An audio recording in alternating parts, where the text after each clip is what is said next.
सागर हत्या केस में पहलवान सुशील कुमार की मुश्किलें अब बढ़ती हुई नजर आ रही हैं। 4 दिन के लिए और बढ़ाई गई है पुलिस रिमांड।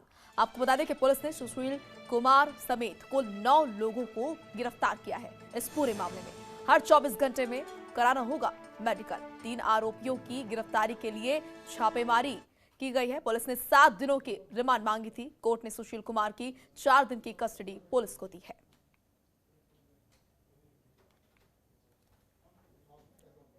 तो वहीं ऑक्सीजन कंसंट्रेटर कालाबाजारी के आरोपी नवनीत कालरा को जमानत मिल गई है। कोर्ट ने नवनीत कालरा को 3 शर्तों के साथ जमानत दी है। साकेत कोर्ट में आपको बता दें कि सुनवाई में कालरा के वकील ने कई दलीलें पेश की, जिसके आधार पर कोर्ट ने कालरा की जमानत तय की है। क्या है पूरा मामला, देखिए रिपोर्ट।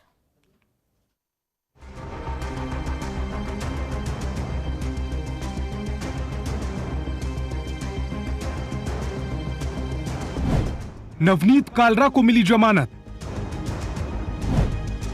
3 शर्तों के साथ जमानत को मंजूरी। कालरा पर ऑक्सीजन कंसंट्रेटर कालाबाजारी का आरोप। बिजनेसमैन नवनीत कालरा को ऑक्सीजन कंसंट्रेटर कालाबाजारी मामले में जमानत मिल गई है। साकेत कोर्ट ने कालरा को 1 लाख के निजी मुचलके पर जमानत दी। साथ ही नवनीत कालरा को कोर्ट ने 3 शर्तों के साथ जमानत दी है। पहला, सबूतों के साथ छेड़छाड़ नहीं करेंगे। दूसरा, मामले में जो भी गवाह हो उनसे संपर्क नहीं करेंगे। तीसरा, पुलिस जांच में पूरा सहयोग करें। जब पुलिस बुलाए तो पेश होना होगा। नवनीत कालरा के वकील ने कोर्ट को सुनवाई के दौरान बताया कि हम पर कालाबाजारी का आरोप लगाया गया है। बताया जा रहा है कि हमने ज्यादा पैसों में ये कंसंट्रेटर बेचे हैं, जबकि जो कंसंट्रेटर मैंने 60,000 रुपए में बेचे वही ऑनलाइन प्लेटफॉर्म पर 89,000 से 95,000 रुपए में मिल रहे हैं। कालरा के वकील विकास पाहवा ने कहा है कि मैं या फिर मैट्रिक कंपनी अकेली नहीं है जिसने चीन से ऑक्सीजन कंसंट्रेटर मंगाकर लोगों को दिए। बहुत सारे लोगों ने ऑक्सीजन कंसंट्रेटर चीन से मंगवाए और इसी कंपनी से मंगवाए। वहीं दिल्ली पुलिस का कहना है कि नवनीत कालरा के पास ऑक्सीजन कंसंट्रेटर बेचने का कोई लाइसेंस नहीं था। नवनीत कालरा होटल चलाता था। ऐसी सूरत में वो ऑक्सीजन कंसंट्रेटर कैसे बेच सकता है? होटल चलाने वाली जगह पर ही उसने ऑक्सीजन कंसंट्रेटर उसकी होर्डिंग भी की और उन्हें मनमाने दामों पर बेचा। आपको बता दें कि ऑक्सीजन कंसंट्रेटर की कालाबाजारी रोकने के लिए दिल्ली पुलिस ने कई नामी गिरामी रेस्टोरेंट में छापे मारे थे। यहाँ से सैकड़ों की तादाद में कंसंट्रेटर बरामद हुए थे। ये होटल नवनीत कालरा के थे। छापेमारी के बाद नवनीत कालरा फरार हो गया था, जिसे पुलिस ने गिरफ्तार कर लिया। कालरा ने हाईकोर्ट में अग्रिम जमानत की अर्जी दाखिल की थी, लेकिन उसे झटका लगा था। अब मामले की सुनवाई के बाद साकेत कोर्ट ने कालरा को जमानत दे दी है। ब्यूरो रिपोर्ट, जनतंत्र टीवी।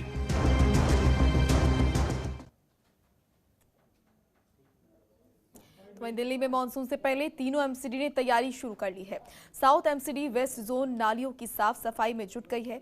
तो वहीं आपको बता दें कि एमसीडी अधिकारियों का दावा है कि इस बार हालात पिछले सालों से थोड़े उलट होंगे, क्योंकि हमने समय से पहले नालियों की सफाई का काम शुरू कर दिया है। जितने भी नालियां हैं उन्हें साफ किया जा रहा है। इससे सिल्ट निकाला जा रहा है। अधिकारियों का कहना है कि बारिश के दौरान सड़कों पर पानी जमा होता है, जिसकी वजह से जल जमाव होता है और आधे घंटे में पानी निकल जाता है। तो इसे जलभराव नहीं कहेंगे और फिलहाल अब जलभराव जैसी स्थिति नहीं होगी। लगे हुए हैं जो कि पूरी तरह नालों की सफाई चल रही है, डीसिल्ट करा रहे हैं। बारिश में पानी ना जमा हो, बारिश के लिए रोक चले। ये सारा आपके सामने है। जो ना बारिश से पहले सारे नालों डीसिल्ट कर दिए जाएंगे, ताकि बारिश में किसी को प्रकार की कोई समस्या ना हो, जल भराव ना हो। बारिश में पानी जमा होगा एक बार, उसके बाद आधा पौने घंटे जैसे बारिश रुकती है तो उसके बाद पानी निकल जाता है। वाटर लॉगिंग वो होता है सर, जो पानी परमानेंट वहाँ पे भरा रहे। बारिश के बाद निकल जाए तो वाटर लॉगिंग नहीं है। पानी लोग चलाना शुरू कर देते हैं कि बारिश से पानी भर गया, जल भराव हो गया। अदरवाइज ऐसा कुछ नहीं है। 1 घंटे बाद सारा पानी जो है नॉर्मल निकल जाता है, नालियों से ड्रेन हो जाता है। दिल्ली में मानसून से पहले जो एमसीडी है वो अब ज़मीन पर उतरकर काम कर रही है। और आप मेरे पीछे यहाँ पर देख सकते हैं कि मानसून से ठीक पहले यहाँ जो नाले हैं उनकी सफाई की जा रही है। कर्मचारी एमसीडी के देख सकते हैं आप यहाँ पर लगे हुए हैं, ताकि अगर बारिश होती है और उस दौरान जो वाटर लॉगिंग ना हो जाए, जिसके कारण जलभराव ना हो जाए, ताकि लोगों को दिक्कतों का सामना ना करना पड़े, जिसके लिए एमसीडी लगातार काम कर रही है, ताकि आने वाले मानसून में सड़कों पर जलभराव ना हो और जिससे लोगों को दिक्कतों का सामना न करना पड़े। मोहम्मद अजीज, जनतंत्र टीवी, दिल्ली। तो वहीं दिल्ली में अनलॉक की खबर के बाद भी फैक्ट्री मालिक और कंस्ट्रक्शन करने वाले खुश नहीं हैं। पटपड़गंज इंडस्ट्रियल एरिया के फैक्ट्री मालिकों का कहना है कि लॉकडाउन ने उन्हें बर्बाद कर दिया है। फैक्ट्री बंद होने के बावजूद वो लोग किराया, बिजली और पानी का बिल चुका रहे हैं। कर्मचारियों को भी वेतन देना पड़ रहा है। ज्यादातर कर्मचारी घर जा चुके हैं। अब अनलॉक में काम कैसे किया जाएगा? इसके अलावा कच्चा सामान का भी संकट है। फैक्ट्री में अगर उत्पादन भी होता है तो बाजार बंद होने की वजह से उसे बेचना मुश्किल है। ऐसे में फैक्ट्री मालिकों का कहना है कि फैक्ट्री के साथ बाजारों को भी खुलने की इजाजत देनी चाहिए।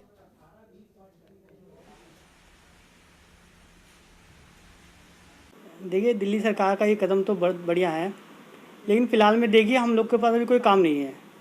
फिर भी जो हमारे पास जो हमारे वर्कर आते हैं उनको हम अपने पास रखेंगे, क्योंकि भाई मुसीबत समय वो हमारे काम आए थे।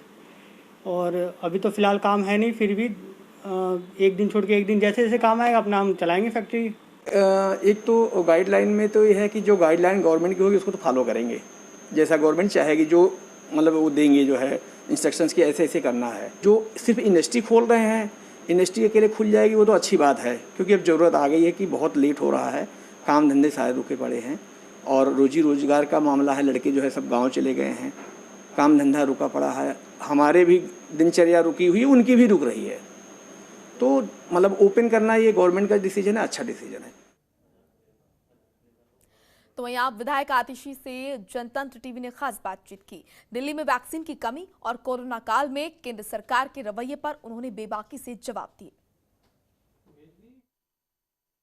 कोरोना को लेकर बहुत ज़्यादा वॉर हो रही है और खासकर अब तो काफ़ी कंट्रोल में स्थिति, लेकिन जो वैक्सीनेशन है वो जितना कोरोना कंट्रोल में उतना वैक्सीनेशन को लेकर जो चीज़ें होनी चाहिए थी, टाइमली डोजेस लगनी चाहिए थी, आनी चाहिए थी, वो मैम नहीं आ रही हैं। क्या रीज़न मानते हैं इसके पीछे? देखिए, जब पूरी दुनिया अपने अलग अलग जो केंद्र सरकारें हैं अलग अलग देशों की, वो पिछले साल अगस्त सितंबर से ही अलग अलग वैक्सीन मैन्युफैक्चरर से बात कर रहे थे, अलग अलग वैक्सीन मैन्युफैक्चरर्स को ऑर्डर दे रहे थे और तैयारी कर रहे थे कि उनके ज़्यादा से ज़्यादा पॉपुलेशन के लिए वैक्सीन की डोसेज वो अवेलेबल करा सकें। उस समय हमारे देश में क्या हो रहा था कि हमारी केंद्र सरकार और जो रूलिंग पार्टी है वो 5 राज्यों का चुनाव लड़ने में व्यस्त थी। मैम बात बीच में आ रही थी कि 6.5 करोड़ वैक्सीनेशन बाहर भेज दी गई इस सिचुएशन में, और डिप्टी सीएम से लेकर सीएम साहब सबने इस बात को काफ़ी उठाया। इसको किस सेंस में देखते हैं? देखिए, मुझे तो ऐसा लगता है कि मोदी जी चाहते थे कि इस बारी नोबेल प्राइज वही जीत के आएंगे कि उन्होंने दुनिया को बचाया वैक्सीन मैत्री से, उसकी डिप्लोमेसी से। बीजेपी संबित पात्रा का मैं बयान सुन रहा था, वो कह रहे थे कि इनको इतनी वैक्सीन दी गई है जितना स्टेट को दी जाती है, और हमें सिर्फ दिल्ली नहीं देखना, हमें सारे स्टेट्स यूटीज़ देखने हैं, और बिल्कुल जो प्रोपोर्शन में दिए जा रहे हैं हर स्टेट्स और यूटीज़ को। लेकिन ये आम आदमी पार्टी उसको मैनेज नहीं कर पा रही, और ये भी कहा कि अभी भी 2 लाख डोजेज जो है वो आम आदमी पार्टी के पास है, लेकिन उसके बावजूद वो सिर्फ प्रेस कॉन्फ्रेंस आके करती है। और वो देखिए, हम नहीं कह रहे हैं कि वो दिल्ली से डिस्क्रिमिनेट कर रहे हैं, हम तो कह रहे हैं उन्होंने पूरे देश का बंटाधार किया हुआ है, उन्होंने हर स्टेट का, हर यूनियन टेरिटरी का बंटाधार किया हुआ है। आज किसी भी राज्य सरकार के पास वैक्सीन की डोजेज नहीं है। तो यहाँ विधायक आतिशी का पूरा इंटरव्यू देखना ना भूलें, रविवार सुबह 11:30 बजे। फिलहाल दिल्ली स्पेशल में इतना ही। आप देखते रहिए जनतंत्र टीवी। नमस्कार।